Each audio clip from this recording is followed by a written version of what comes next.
Good morning everyone. लो भाई विपिन चौधरी में आप सभी लोगों का स्वागत है। आज हम आईपीसी में आपको कराएंगे बहुत महत्वपूर्ण सवाल, कुछ सेक्शंस। और इस सेक्शन की सबसे बड़ी बात ये है, जो मेन टिप्स है धारा 41। देखो, यदि हम धाराओं की बात करें तो धारा हमेशा जब एकत्रित की जाती हैं या जब मानी जाती हैं, धाराओं का एक विशेष निवारण ये होता है कि धाराओं की विशेष स्थिति ये है कि धाराओं का कहां से किस तरह से कहां तक किन चीजों को लिया जाता है। धारा 41 में जैसे कि कुछ नियम है, उस धारा 41 के नियम को हम कहते हैं स्पेशल लॉ, विशेष विधि। विशेष विधि, इसे हम स्पेशल लॉ कहते हैं। ये कुछ विशिष्ट स्थानों पर लिया जाता है। कहां? विशिष्ट स्थानों पर। कुछ जगह ऐसी होती हैं स्थानों पर एप्लीकेबल होता है। क्या होता है? ये एप्लीकेबल होता है। एप्लीकेबल एक है धारा 42, धारा 42, धारा 42 को हम बोलते हैं लोक स्थानीय विधि। इस स्थानीय विधि की यदि हम बात करें तो इसे हम बोलते हैं लोकल लॉ। लोकल लॉ, स्थानीय विधि। स्थानीय विधि में ये कहता है कि स्थानीय विधि जो भारत के किसी विशिष्ट भाग पर लागू होती है। कौन सी होती है? विशिष्ट लाभ पर। विशिष्ट है, ये विशिष्ट स्थान की स्थानोविक विषय भी हो सकता है, स्थानोविक विषय भी हो सकता है। ये स्थानीय विधि विषय और ये स्थानीय विशिष्ट स्थान पर। कितने पर? विशिष्ट स्थान पर। कुछ जगह ऐसी है जो खास जगह जानी होती है। धारा 43 की यदि हम बात करें, धारा 43, धारा 43 में एक बात निकल के आती है जिसे हम बोलते हैं अवैध। अवैध का मतलब कोई काम जो विधि विरुद्ध होता है उसे हम अवैध कहते हैं। इंग्लिश में इसे हम इलीगल बोलते हैं। क्या बोलते हैं? इलीगल, विधि विरुद्ध कार्य। विधि विरुद्ध, जो विधि विरुद्ध होता है उसे हम अवैध बोल देते हैं। क्या बोल देते हैं? अवैध, इलीगल। धारा 44 की यदि हम बात करें, धारा 44, तो धारा 44 में होती है क्षति। क्षति को हम इंग्लिश में बोलते हैं इंजरी। क्या बोलते हैं? इंजरी। जब किसी व्यक्ति को क्षति शब्द जो होता है शरीर, मन या ख्याति या संपत्ति, व्यक्ति के शरीर, मन, ख्याति या संपत्ति को क्षति पहुंचाई जाती है। शरीर, मन, ख्याति और संपत्ति को क्षति पहुंचाई जाती है तो उसे हम धारा 44 में इस तरह से मानते हैं कि उसकी क्षति हो गई, इंजरी। धारा 41 विशेष लॉ, धारा 42 स्थानीय विधि, धारा 43 अवैध, धारा 44 क्षति, इंजरी। इसी तरह से करेंगे धारा 45 जिसे हम वेसल से कहते हैं। धारा 45 में आता है लाइफ। इसे याद करने की विधि बताता हूं मैं, शॉर्टकट विधि। जीवन, जीवन का मतलब क्या होता है? लाइफ। लाइफ है तो कानून है, जीवन। धारा 45 का आता है जीवन। जीवन है, जीवन शब्द मानव का द्योतक है, मानव द्योतक शब्द है। कितना है? मानव द्योतक।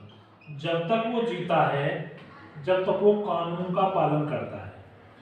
धारा 45 में जीवन आता है, लाइफ। इसे याद करने का तरीका स्पेशल लॉ।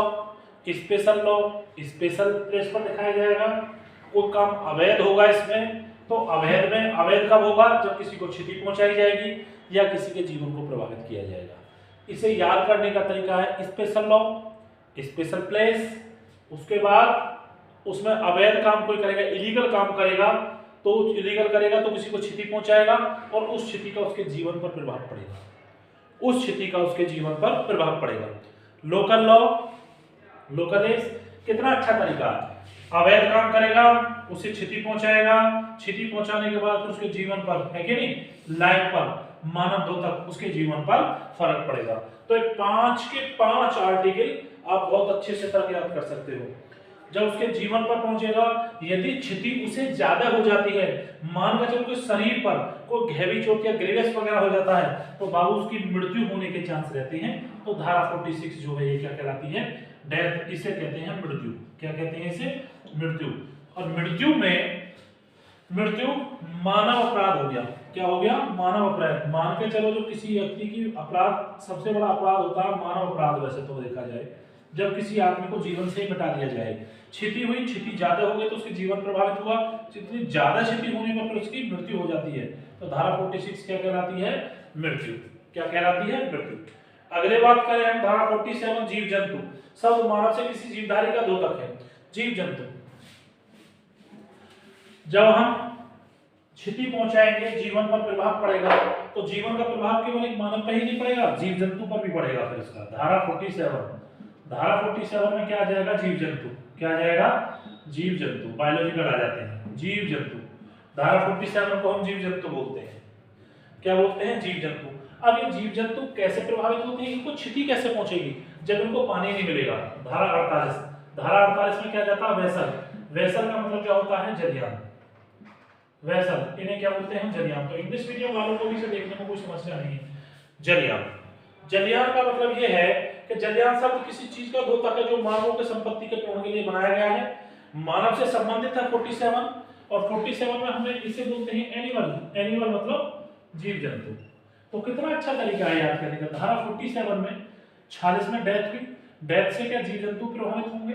जीव जंतु किससे प्रभावित होंगे, वेसल के। ये तो एक मानव है, मानव को क्षति, मानव के शरीर और ख्याति को क्षति पहुंचाए, जीवन पर प्रभाव पड़ा, ज्यादा क्षति पहुंच गई, उनकी मृत्यु हो गई। अब यहाँ से एनिमल आ जाते हैं, वही क्रिया एनिमल में, जीव तो ये भी है हमारी तरह, जीवों पर प्रभाव पड़ा। जब जीवों पर प्रभाव पड़ेगा तो जीवों पर प्रभाव कब पड़ेगा, जैसे कि पानी।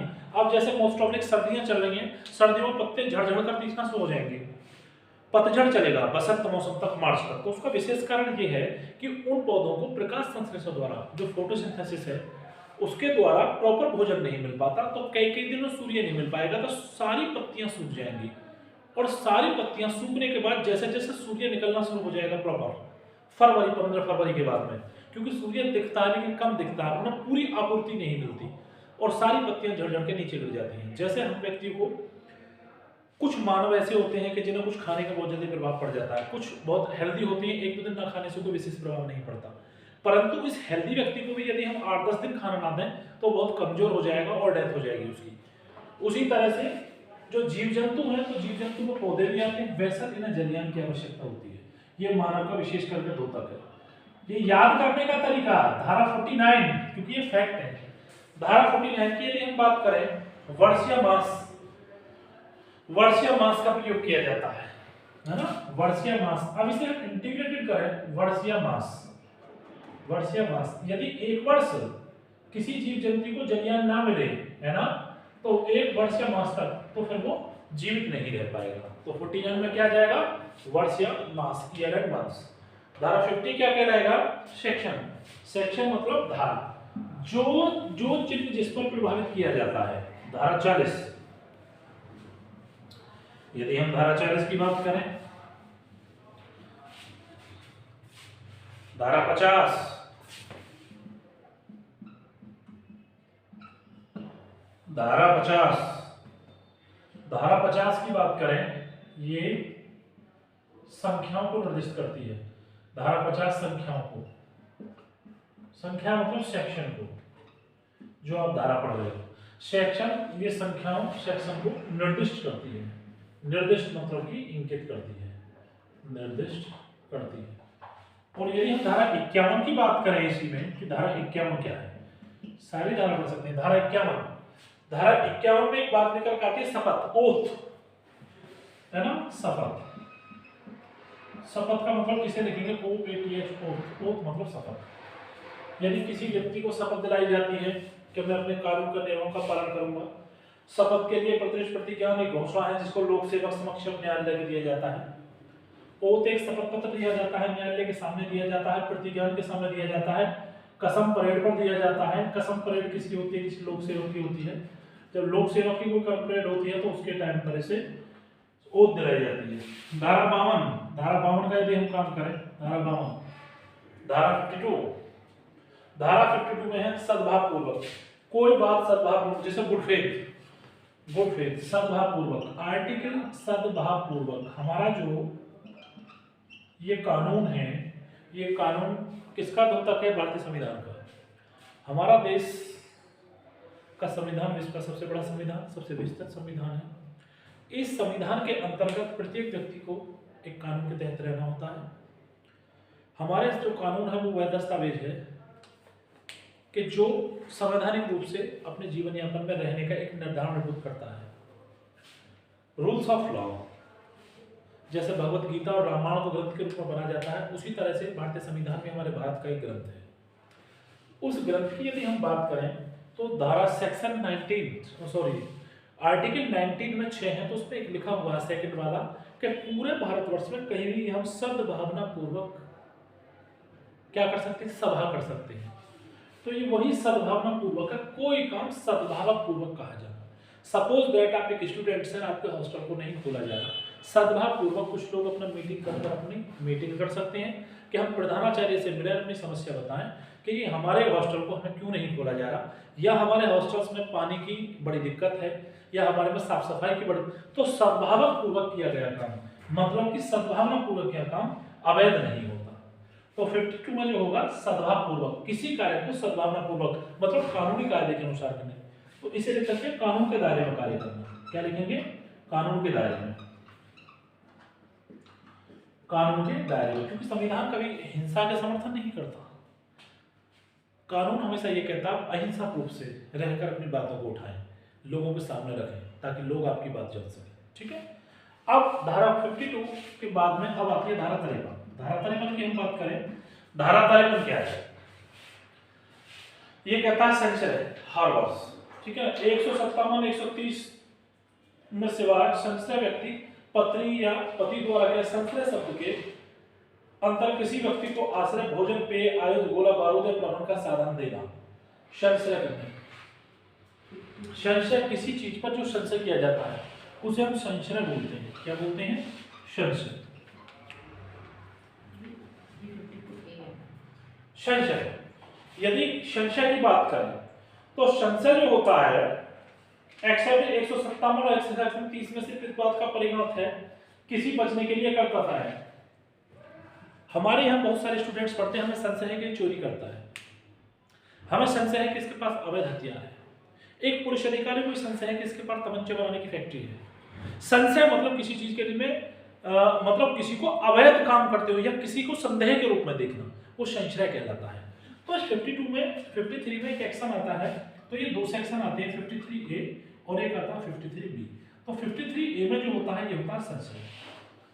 क्या होता है? ये संशय। 53A में संशय, संशय को इसे हम बोलते हैं हार्म। क्या बोलते हैं? HABROURA, harm. ठीक, संशय मतलब होता है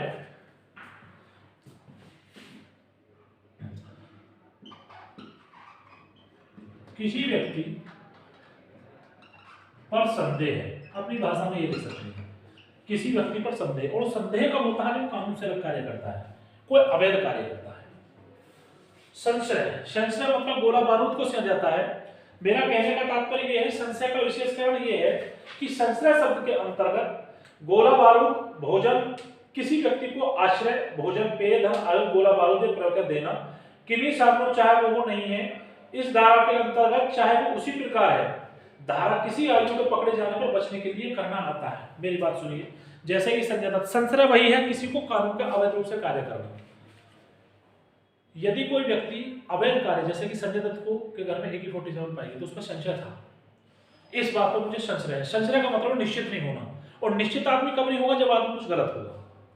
जिस आदमी पर हम संदेह करते हैं, जिस आदमी पर हम संशय करते हैं, पेय, जल, भोजन और गोला बारूद, पेय, जल और गोला बारूद, या प्रवण के साधन देना, या किन्हीं साधनों से, चाहे उसी प्रकार के हो या नहीं हो, इस प्रकार में पढ़ेंगे तो किसी व्यक्ति की सहायता पकड़े जाने से बचने के लिए करना, मतलब किसी भी इस तरह के साधन पहुंचाना, किसी को अवैध रूप से गोला बारूद आदत ये सब पहुंचाना, तो वो संचरण में आ जाता है। किस में आ जाता है? संचरण। तड़ेपन बी 53 बी 53 बी कि यदि हम बात करें, नहीं 53 ए ही इसमें एक सेक्शन है, 53 बी इसमें शायद नासित है, और 52 के बारे में हमने सब 53 ए में आता है। तो 53 की यदि हम बात करें, केवल सेक्शन 53 ए में ही आया, और यदि हम 53 की बात करें, बहुत फेमस है, इसमें आता है दंड। दंड को बोलते हैं पनिशमेंट, और दंड जो होता है दंड को हम क्या बोलते हैं? पनिशमेंट। क्या बोलते हैं? पनिशमेंट। ये कितने प्रकार का होता है? 5 प्रकार का होता है। Sentence of death, sentence of life imprisonment, fine and imprisonment दोनों, ठीक है, ओनली फाइन। तो ये दंड तो होता है, ये 5 प्रकार का होता है। एक एपीयू की परीक्षा में पूछा गया सवाल है कि दंड कितने प्रकार का होता है, वो शायद बिहार ने पूछा है या एमपी ने पूछा, मुझे नहीं पता, मैंने किताब में पढ़ा था। तो उसमें दंड के प्रकार पूछ रखे, तो दंड 5 प्रकार का होता है, जिसे एक न्यायालय दंड दे सकता है। मजिस्ट्रेट हो चाहे जज हो, वो हमेशा एक दंडिक अधिकारी के रूप में कार्य करता है। दंडिक अधिकारी का रूप में सब चीजों को लिखने के बाद में फिर उसको संज्ञान लेकर देता है, क्या केस इस पर बनता है, क्या केस इस पर नहीं बनता, फिर उसको चार्ज बना के फिर उसको सजा सुनाता है, उसे बोलते हैं दंडिक अधिकारी। ठीक है, तो आज हमने बहुत सारी धाराएं आपको कराई, धारा 47, 48, 49, 50, मतलब 41 से लेकर लगभग 53 तक हमने धारा कराई, मतलब कि 12 धाराएं हैं। बहुत इंपॉर्टेंट है आपके पेपर के माध्यम से, और याद करना भी बहुत आसान है। सो आज के लिए इतना ही काफी।